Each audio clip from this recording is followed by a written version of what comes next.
부활하셨습니다. 우리 주님 바로 당신을 위해서 부활하셨습니다. 여러분 정말 그렇게 믿으십니까? 주님께서 나를 위해서, 우리 모두를 위해서 부활하셨음을 믿으십니까? 제가 엊그제 보니까 엽서가 왔어요. 진심으로 축하합니다. 대통령 박근혜, 양인순 목사님 기쁨의 부활절을 맞아 어둠을 빛으로, 절망을 희망으로 변화시키는 숭고한 생명이 우리 사회에 가득하기를 소망합니다. 누가 보냈을까요? 대통령이 보냈더라고요. 이 대통령이 부활절을 기억하고 이렇게 목사에게, 물론 모든 목사에게 보낸 건 아닙니다만, 아무튼 부활절 카드를 보냈다는 것 자체가 참 의미 있고 기쁜 일이다라는 생각을 하게 됐습니다. 정말 이 나라의 모든 백성들에게 이 부활의 기쁨과 감격이 절망에서 소망으로, 어둠에서 빛으로 나가는 이 소망의 빛이 비칠 수만 있다면 그 정치가 힘을 얻고 나라가 더 힘있는 나라가 될 수 있지 않겠습니까?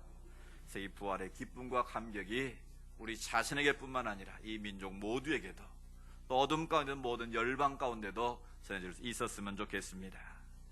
이 몇 년 전 댄 브라운이라는 사람이 쓴 다빈치 코드라는 책이 세상을 깜짝 놀라게 한 적이 있습니다. 이 해리포터 시리즈를 능가할 만큼 인기가 있었는데요, 전 세계에서 약 8천만 부가 팔렸습니다. 몇 부라고요? 8천만 부. 놀라지도 않으시는데 이거는 거의 전무후무한 기록입니다.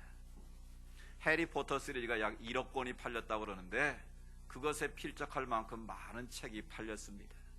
이 책 내용은 이렇습니다. 예수님이 막달라 마리아와 결혼을 했고 그 사이에 자녀가 태어났다는 거예요. 예수의 십자가에 못 박혀 죽은 것이 아니라 여전히 살아있다는 겁니다. 그 중에 유럽의 귀족 중에 그 후손이 지금도 살아있다는 거예요. 그래서 예수님의 27대 후손인 피에르 플랭타르시가 그 소설에 등장을 하고 있습니다. 물론 이것은 하나의 소설에 불과한 이야기입니다. 그런데도 전 세계에서 8천만 명이 이 책을 사서 읽었고 우리나라에서 적어도 100만 권 이상이 팔린 밀리언셀러가 됐다라는 거예요. 왜 이런 허구에 가까운, 이 허무맹랑한 이런 책들이 전 세계인들의 주목을 끌고 왜 우리나라의 많은 젊은이들이 이 책에 열광을 했겠습니까? 예수님의 부활이 믿어지지 않는다는 것이죠. 예수님의 부활이 과연 있을 수 있는 일이냐라는 것이죠. 그래서 그 소설을 통해서 대리 만족을 느끼는 사람들이 그렇게 많았다라는 것입니다. 사랑하는 여러분, 만약 예수 그리스도의 부활이 없다면, 예수님께서 십자가에 달려 죽으셨다가 죽음으로 그냥 끝나셨다면 이 기독교는 존재할 이유가 없습니다. 오늘 사도 바울은 본문 14절 15절에서 분명히 고백합니다. 만일 그리스도가 다시 살아나지 못했다면 우리가 전파하는 것도 헛것이요 우리의 믿음도 헛것이다. 우리는 거짓말쟁이가 될 것이다 라고 분명하게 선언하고 있습니다. 만약 주님께서 십자가의 죽으심으로 끝했다면 예수 그리스도의 부활을 증거한 자기는 거짓말쟁이가 됐을 뿐만 아니라 우리의 믿음도 헛것이고 우리의 모든 전파하는 것도 헛것이다 라는 거예요. 그 말은 우리가 예수의 부활이 없다면 이렇게 주님 앞에 나와 예배드릴 하등의 이유가 없다라는 겁니다. 왜요? 십자가는 저주의 형틀이기 때문에 그렇습니다. 가장 극악무도한 죄를 지은 사람을 처형하는 그런 저주의 형틀이기에 주님께서 그 자리에 죽으심으로 끝났다면 기독교는 저주받은 종교일 수밖에 없다는 것이죠. 그러나 분명한 것은 하나님께서 다시 그를 살리셨다는 것입니다. 이미 성경에 말씀하신 대로 3일 만에 다시 그를 살리심으로 부활의 생명으로 우리에게 다가오신 줄로 믿습니다. 우리 주님은 죄로부터, 사망으로부터, 사단의 모든 권세로부터 해방시키신 겁니다. 하나님께서 그를 다시 살리심으로 이런 모든 억압으로부터 자유케 하신 사건, 그 능력이 바로 부활의 능력인 것이죠.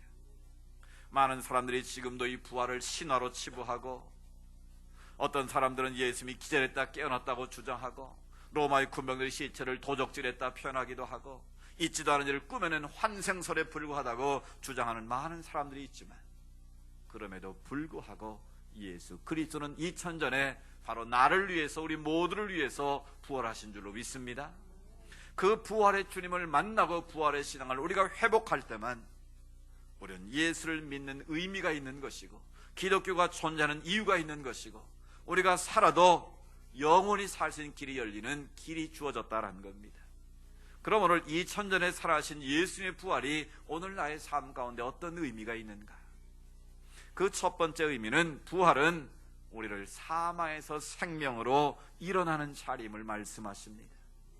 예수님의 부활은 죄의 결과로 모든 인류에게 사망이 임했는데 그 사망의 그늘 속에 신음하는 자들을 구원하시는 생명의 자리, 능력의 자리, 축복의 자리가 됐다는 것입니다. 인간은 그 어떤 방법으로 죄의 문제를 해결할 수 없었습니다. 어떤 경우는 철학으로, 어떤 사람은 도덕으로, 선행으로, 공로로 자기 고행을 통해서 죄의 문제를 해결하려 애써보았지만 그 어떤 방법도 죄의 문제를 해결할 수 없습니다. 오직 예수 그리스도의 십자가 보혈의 능력만이 우리를 죄로부터 자유케 하신 줄로 믿습니다.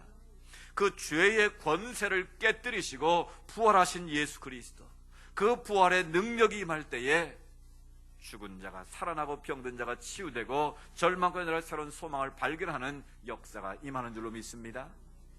작년 2월 28일에 놀라운 토픽이 하나 발표됐는데요, 미국 미시시피주에 살던 윌터 윌리엄스라는 사람이 78세를 나이로 죽었습니다. 완전히 죽었다는 사망 판정을 받고 냉동창고에 넣어졌다가 그 장례를 치르기 위해서 그 검시관이 그를 꺼냈는데 발가락이 움직이는 것입니다. 이게 웬일인가 해서 열어보니까 그 사람이 뻘떡 일어나는 것입니다. 놀렐루야. 그런 3일 동안 누워있던 사람이 뻘떡 일어나니 얼마나 놀랬겠습니까? 그래서 이게 세계 토픽 뉴스가 된 거예요. 근데 저는 과연 그 사람이 얼마나 더 살을까를 굉장히 유심히 지켜봤습니다. 얼마나 더 살았을 것 같습니까? 2주 후에 그 사람이 죽었다는 기사가 또 떴습니다. 무슨 이유인지는 모르겠지만 그 사람은 분명히 죽었다고 의학적인 판정을 받았는데 다시 살아나서 2주를 더 살다가 역시 죽었다라는 거예요.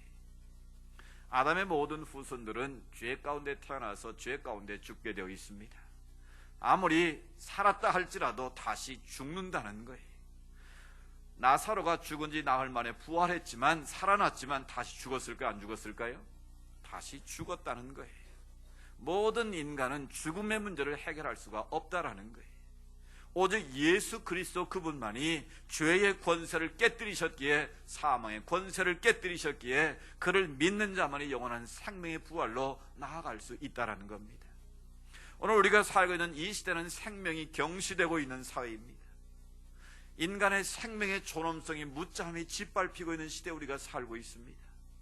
여러분, 우리는 수시로 젊은이들이 집단적으로 자살했다는 소식을 듣지 않습니까? 하루에도 42명의 사람들이 스스로 목숨을 끊고 있는 나라, 1년이면 적어도 15,000명의 목숨을 끊는 나라에 우리가 살고 있습니다. 이 땅에는 그 자살의 영, 어둠의 영, 그런 살인의 영이 지배를 하고 있다라는 거예요. 여러분, 그런 어둠의 그늘의 소리를 해방시키고 자유케 할 수 있는 분이 누구시겠습니까? 부활하신 예수를 만나는 길밖에 없는 것입니다.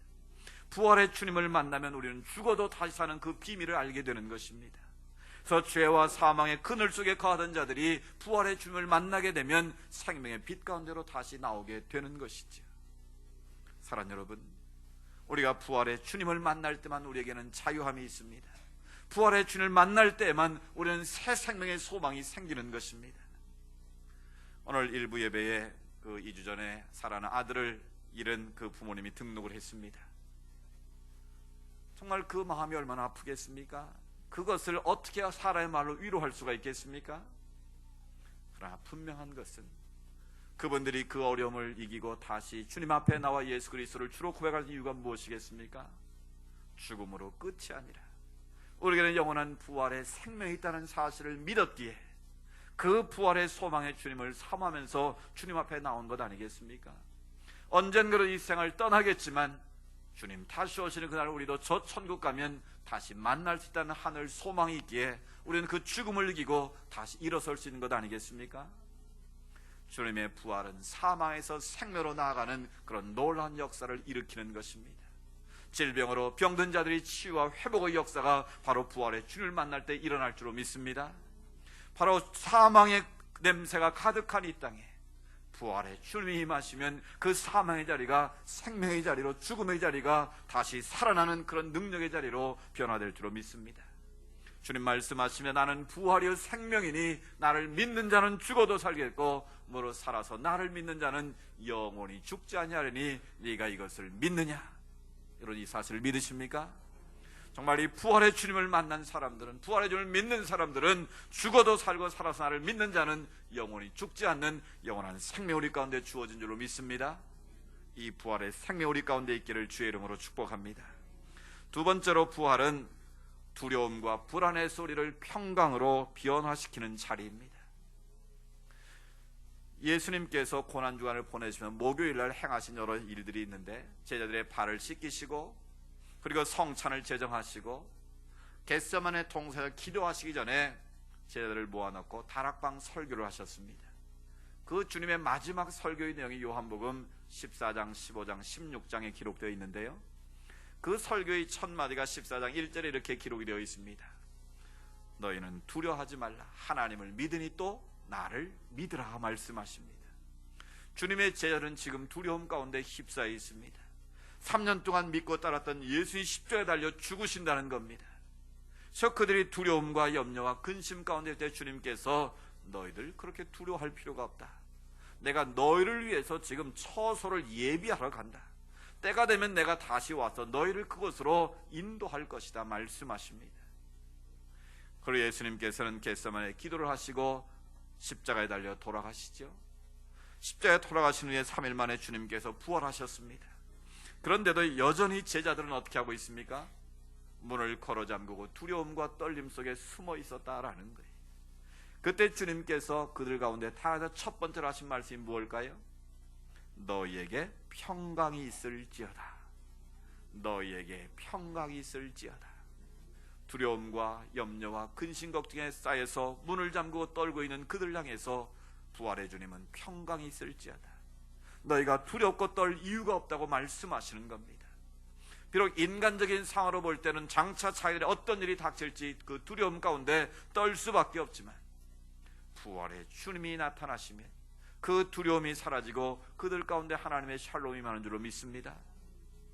그렇게 비겁하게 주님을 부인하고 숨었던 자들이 부활의 주님을 만난 후에는 완전히 그들의 삶이 바뀌었습니다.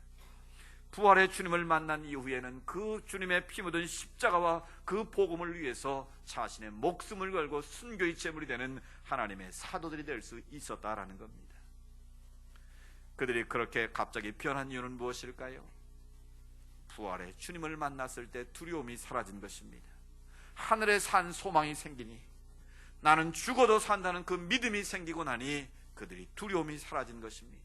하늘의 샬롬으로 채워졌을 때에 그들은 모든 것을 이길 수 있는 능력이 그들 가운데 임하게 됐다는 것이죠. 로마에 가면 카타콤베라는 곳이 있습니다. 로마시의 외곽에 보면 석회암 지역인데 그곳은 땅을 파면 아주 잘 파지는 곳입니다. 그래서 로마 시대 예수를 믿는 자들을 잡아 죽이고 사자굴에 던지고 핍박을 가할 때 많은 그리스도인들이 그곳으로 피난을 가서 깊이 굴을 파고 그곳에 숨어서 살았습니다. 얼마나 미로처럼 그곳을 만들어 놨든지 지금도 가이드가 항상 하는 말이 있습니다. 절대로 개별적으로 행동하지 마십시오. 뒤를 반드시 따라오자면 이곳에 영원히 나가지 못할 수도 있습니다. 그렇게 미로로 만들어서 누구도 들어오면 빠져나가지 못하도록 그렇게 동굴을 만들어 숨어서 살았다는 거예요. 그곳에 아이가 태어나면 그곳에서 키우고요, 그곳에서 사람이 죽으면 옆에 굴을 파서 또 거기다 묘지를 만들고 그 묘지 옆에서 주님을 믿었다라는 겁니다. 얼마나 그 믿음이 대단했겠습니까? 왜 그들이 그렇게 그 동굴에서 햇빛도 보지 못하고 태어나고 죽는 일을 반복했겠느냐라는 것입니다. 그들에게는 세상에 줄 수 없는 하늘의 위로가 있었고 하늘의 평안이 있었고 하늘의 소망이 있었기 때문이라는 거예요. 기록에 하면 그런 일이 있습니다. 로마 군인들이 갑자기 들이닥치는 바람에 카타콤에 숨었던 사람들이 잡히게 됐습니다. 그래서 보란듯이 그들을 십자가에 매달아서 카타콤 앞에 세워놓고 로마의 군인들이 돌아갔습니다. 십자가에서 그들의 처절한 비명소리가 울려오는데 밤 깊은 시간에 그 카타콤에 있던 사람들이 나옵니다. 그 자녀들이 나와서 십자가에 달린 그 부모의 모습을 바라봅니다. 얼마나 처절한 상황입니까? 그때 십자가에서 그런 소리가 들려옵니다. 얘들아, 예수를 믿는 것은 참으로 영광스러운 일이란다. 너희는 무슨 일이 있어도 믿음을 버리지 말아라. 주님이 사망 권세를 깨뜨리시고 부활하신 것처럼 우리도 곧 부활하게 될 것이다. 살아 나의 아들과 딸아, 잠시 뒤에 저 하나님 나라에서 다시 만나자. 이 부활의 소망이 있었기에 그들은 십자가의 고통 속에서도 평안을 누릴 수 있었고, 부활의 소망이 있었기에 그들은 모든 것을 이길 수가 있었다라는 것입니다. 이런 삶의 두려움이 있습니까? 염려와 근심, 걱정이 있습니까? 주님의 십자가 앞에 내려놓으시기 바랍니다. 부활의 능력으로 다가오시는 부활의 주님 앞에 그 모든 것을 내려놓으시기 바랍니다. 우리가 부활의 주님을 만나고 부활의 주님께서 우리의 마음을 다스리고 우리의 삶을 다스리시기만 하면 어떤 상황에서도 주님이 주시는 샬롬 평강이 임하게 될 줄로 믿습니다. 그 평강을 누리시는 여러분이 되기를 축복합니다. 마지막으로 부활은 패배에서 승리로 일어나게 하는 자리입니다. 예수님이 십자가에 달려 돌아갔을 때는 사단의 세력이 완전히 승리한 것처럼 보였습니다. 그러나 하나님께서 3일 만에 다시 그를 살리심으로 말미암아 사단의 세력은 완전히 패배하고 말았습니다. 그래서 사도 바울은 고린도서 15장 55절에 이렇게 설명합니다. 사망아, 너희 승리가 어디 있느냐? 사망아, 네가 쏘는 것이 어디 있느냐? 사망이 쏘는 것은 죄요, 죄의 권능은 율법이라. 우리 주 예수 그리스도로 말미암아 우리에게 승리를 주시는 하나님께 감사하노니, 우리에게 승리를 주시는 하나님께 감사한다고 고백하고 있습니다. 사망의 권세는 여전히 우리를 쏘고 있지만 예수 그리스도의 부활은 우리에게 승리케 하시는 역사가 있음을 분명하게 말씀하십니다. 그렇습니다. 우리가 어떤 상황에 있어도 예수 그리스도의 부활의 능력만 더듬으면 우리는 승리케 되는 줄로 믿습니다. 그래서 사도 바울은 로마서 8장에도 말합니다. 사망이나 기근이나 적시나 위험이나 칼이라 그 어떤 것도 하나님과 우리의 맺은 사랑의 관계를 끊을 수 없느니라. 우리를 살아시로 말미암아 넉넉히 이기느니라. 어떻게 이긴다고요? 넉넉히 이기게 하신다라는 거예요. 판정승이 아니라 완전히 KO패를 시키신다라는 겁니다.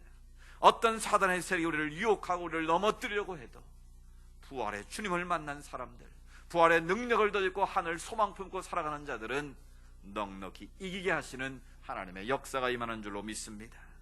그래서 바울은 계속 권면합니다. 고린도서 15장 58절에 그러므로 내 사랑하는 형제들아, 견실하며 흔들리지 말고 항상 주 일에 더욱 힘쓰는 자들이 되라. 이는 너희 수가 주 안에서 헛되지 않은 줄 알미라. 아멘. 비록 우리의 삶이 때로는 풍랑을 만나서 흔들릴 때가 있습니다. 내가 말할 수 없는 아픔과 고통 속에 씨름할 때도 있습니다. 내가 수고 노력했지만 아무것도 얻지 못하는 그런 낙심의 자리에 처할 때도 있습니다. 그러나 오늘 주님은 분명히 말씀하십니다. 사랑하는 자들아, 너희가 어떤 상황에도 견고하며 흔들리지 말라고 말씀하십니다.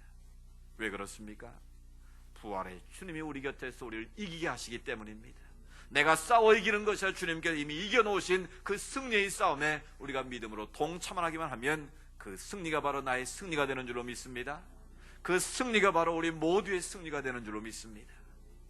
우리를 모든 죄로부터, 사단의 권세로부터, 사망의 권세로부터 승리케 하시는 주님, 그 주님을 만나고 그 주님과 함께 걸어갈 때에 부활의 역사가 우리 삶 가운데도 오늘도 동일하게 임하게 될 줄로 믿습니다. 오늘 우리의 한 가지 사명이 남아 있습니다. 이 부활의 주님을 만난 자들이라면 우리가 새 생명을 얻고 우리가 평안을 누리고 우리가 승리의 삶을 산다면 여전히 이 비밀을 알지 못하고 사는 많은 이웃들이 우리 곁에 있다는 것입니다. 여전히 사망의 그늘 속에 방황하는 영혼들, 자유함을 얻지 못하고 평화를 누리지 못하고 사는 사람들, 매일 패배감에 좌절감에 살고 있는 그 사람들, 그들에게 우리가 만난 부활의 주님을 소개해야 될 필요가 있는 줄로 믿습니다. 손을 계란 받아가시면 꼭 하나는 예수님이 부활했다는 사실을 전하고 꼭 그 부활의 기쁨을 나눌 수 있기를 원합니다.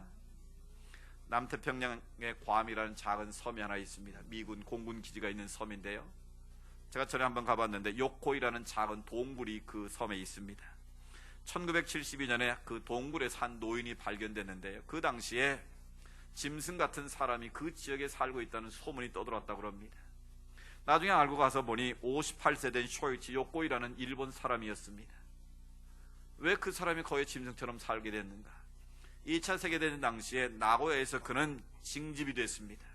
그래서 괌 전투에 참가했다 일본이 갑자기 퇴각하는 바람에 이 사람이 같이 철수를 하지 못하는 거예요. 이 사람은 동굴에 숨어서 전쟁이 끝나기만을 기다리는 거예요. 무려 몇 년? 30년이 넘도록 기다리는 거예요. 공교롭게도 괌에 미군 공군 기지가 있어가지고 매일 미군 전투가 뜨고 내리니까 이 사람 무슨 생각을 했겠습니까? 아직도 전쟁은 ing 계속되고 있구나. 계속 그 전쟁에 대한 두려움과 공포 속에 그렇게 숨어서 30년 넘게 산 거예요. 여러분, 만약 누군가가 그 사람에게 전쟁은 끝났다, 일본은 패망했다라는 사실을 알려주었더라면 그렇게 긴 30년의 세월을 그 동굴의 짐승처럼 살 이유가 있었겠습니까? 마찬가지입니다.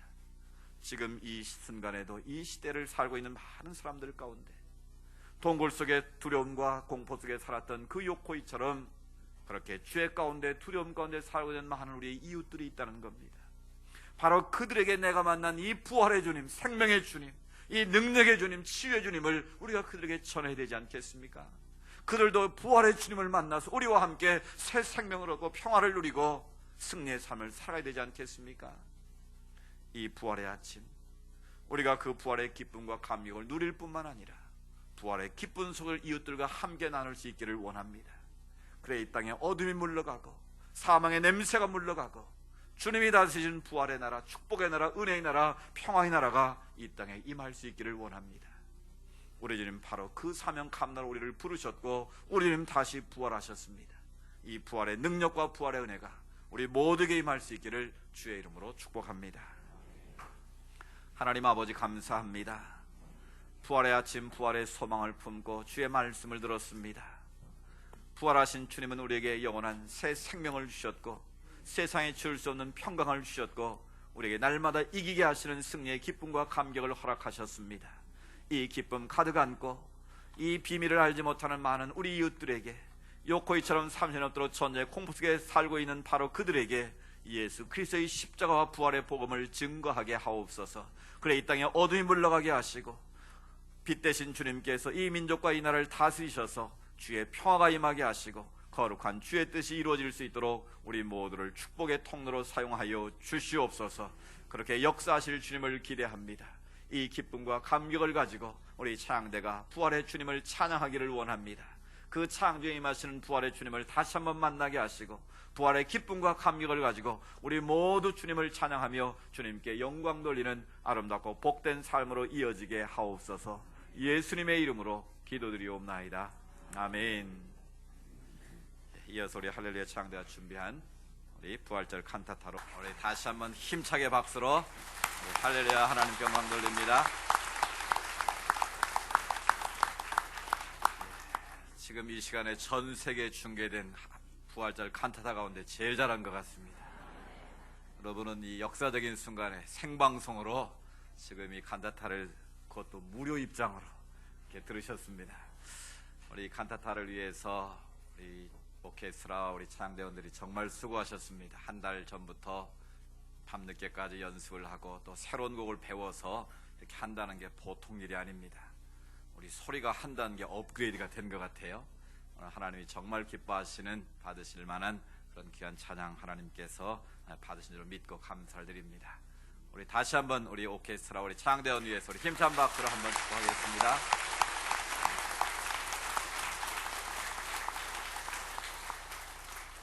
우리 다 같이 일어나셔서 파승의 찬양 우리 165장 1절 부르고 축도로 예배를 마치겠습니다.